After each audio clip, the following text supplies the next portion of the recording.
I get a good feeling. Sebastian Terry, I'd like to give him a big warm welcome, please. It's not a very complicated story, I suppose. At the end of the day, I've just got this list of 100 things, and that's it. Like, I had a boxing match once, but I've never been in a fight. I grew a beard, I never had one of those either. I walked across France, the shopping trolley. I became an ordained wedding minister and married a couple together. I pushed a mate of mine in a wheelchair in a race, visited an inmate on death row. I've always wanted to be a Guinness World Record holder, and I'm actually the current Guinness World Record holder for, wait for it, the most amount of eggs crushed with the big toes in 30 seconds. I found myself in Canada at the age of 24, and I got a phone call one night. He delivered the news to me that Chris had suddenly, tragically died overnight.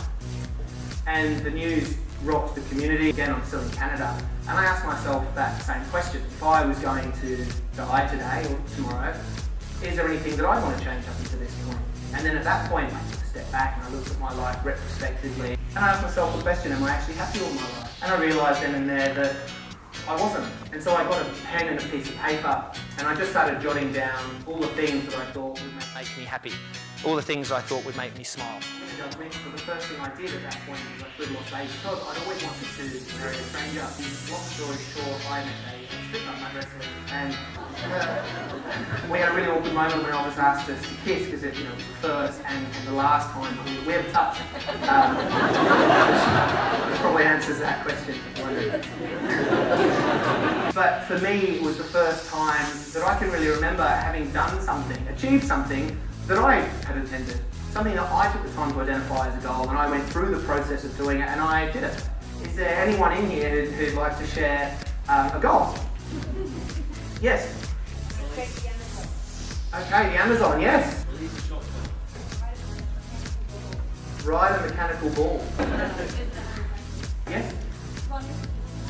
Typically, as adults, we kind of narrow ourselves down, and when we're asked, what do you want to do? We don't even know, in my opinion. But I think the first thing is clarity, kind of identifying, acknowledging what your environment is, how you fit within that. Then setting a goal. You have to know what it is you want to do, otherwise you're not going to get there. Then I think the next thing is committing. You have to commit. You don't have to know how this might work, you just have to know why. I ask this question a lot. What's on your list? It's something like, I suppose it's a tagline or something. I mean it. It's a really important question. We're all different, so there isn't one similar answer to that thing, or certainly not a list that's exactly the same.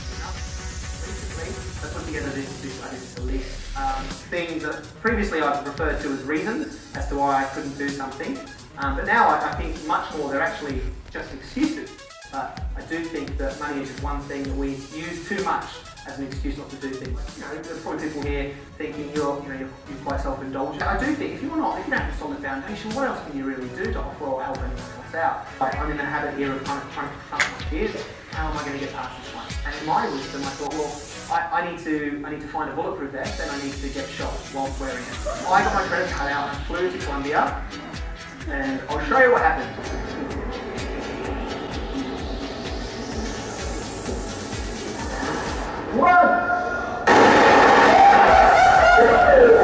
Something clicked. My journey then wasn't about me, and it had been entirely selfish, self-indulgent up until that point. What had happened though, people started getting in touch with me on email, firstly. And they were saying, thanks for doing what you're doing, really funny. Then, thanks for doing what you're doing, you've given me permission to consider what I want to do in life now. My website's changed. It used to be all about me. I'm doing this is what I'm doing, this is what I'm doing. But now it's different. It's about trying to engage and start up a community of people who all have lists and goals and dreams. When you're on a plane, I'm sure you've all heard this before, something like, in case of an emergency, oxygen mask drop from the ceiling. Put yours on first before helping anyone else out. And I think that's really true to life. I think it's an amazing analogy. I think it's really important that you look after yourself first. I suppose, an apt moment in my journey which changed a lot was the moment I met Mark.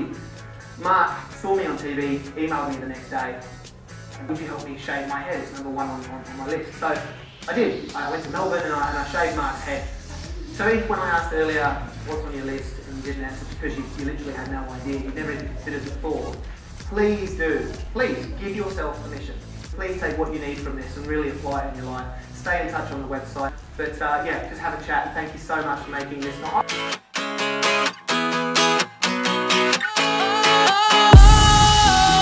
Sometimes I get a good feeling, yeah. I get a feeling. good feeling, yeah. Oh, sometimes I get a good feeling.